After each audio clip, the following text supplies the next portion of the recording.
ఉగ్రం వీరం మహావిష్ణుం జ్వలంతం సర్వతోముఖం నృసింహం భీషణం భద్రం మృత్యుం నమామ్యహం. శ్రీరామ రామ రామేతి రమే రామే మనోరమే సహస్రనామ తత్తుల్యం రామనామవరాననే. జై శ్రీరామ్. ముందుగా మన తెలుగు వారి అందరికీ శ్రీ విశ్వవాసునామ సంస్థ శుభాకాంక్షలు. ఈ ఉగాది పర్వదినం నాడు తప్పనిసరిగా తినాల్సిన ప్రసాదం మన ఉగాది పచ్చడి. ఇప్పుడు ఉగాది పచ్చడి విశిష్టతను తెలుసుకుందాం. ఉగాది పచ్చడి కావలసిన పదార్థాలు: వేప పువ్వు, చింతపండు, పచ్చి మామిడి ముక్కలు, బెల్లం, ఉప్పు, ఓమా లేదా కారం. ముందుగా చింతపండు అంటే పులుపు. పులుపుకి నిదర్శనం నేర్పుగా వ్యవహరించాల్సిన పరిస్థితులు వస్తాయి. ముందుగా చింతపండు గుజ్జుని ఇలా తీసుకోవాలి.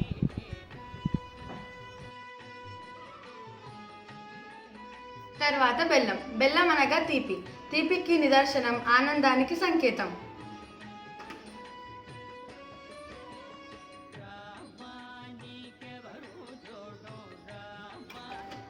తర్వాత ఉప్పు జీవితంలో ఉత్సాహానికి మరియు రుచికి సంకేతం.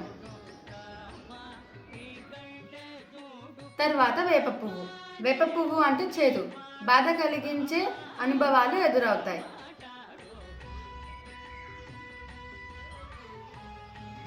తర్వాత పచ్చి మామిడి ముక్కలు అంటే వగరు, జీవితంలో కొత్త సవాళ్లు ఎదురవుతాయి.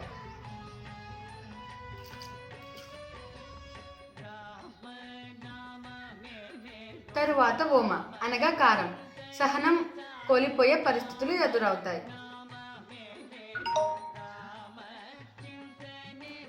ఇలా అన్ని రుచులు కలిసిన ఉగాది పచ్చడిని స్వీకరించడం మన ఆనవాయితీ.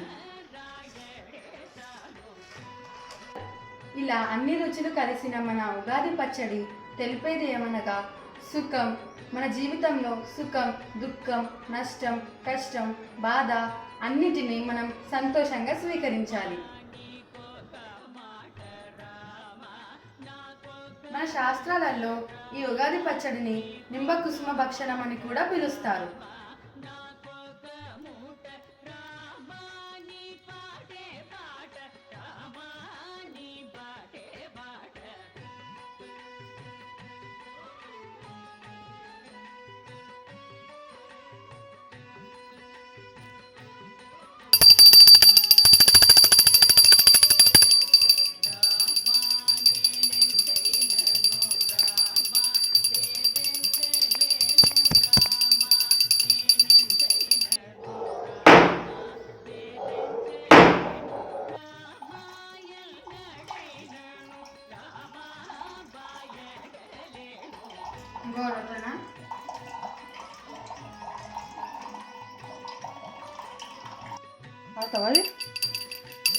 శ్రీకాంతాయ కళ్యాణ నిధియే శ్రీ వెంకట నివాసాయ శ్రీనివాసాయ మంగళం.